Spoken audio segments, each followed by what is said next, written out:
71வது film அவார்ட்ஸினுடைய winner லிஸ்ட்ட நம்ம பார்த்தோம் அப்படின்னாலே நல்லா தெரியும். சரியான அரசியல பேசக்கூடிய பல படங்கள் இக்னோர் பண்ணப்பட்டிருக்கு.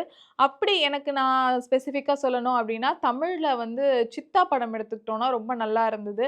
ஒரு செக்சுவல் அப்யூஸ் ஒரு குழந்தைக்கு நடக்குது அப்படின்னா, அதோடைய இன்வெஸ்டிகேஷன் ப்ராசஸ் எப்படி இருக்கும் அப்படின்றது எல்லாமே ரொம்ப நல்லா போர்ட்ரே பண்ணியிருந்தாங்க. அண்ட் அயோத்தி படமும் ரொம்ப நல்லா இருந்தது.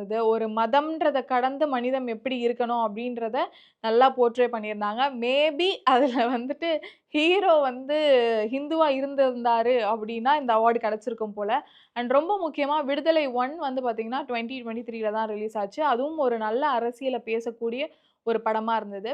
இந்த 3 படத்த தாண்டி உங்களுக்கு வேற என்ன தமிழ் படங்கள்லாம் வந்துட்டு அவார்ட் வாங்கியிருக்கலாம்னு ஃபீல் பண்ணீங்க அப்டின்னு சொல்லிட்டு கமெண்ட் பண்ணுங்க.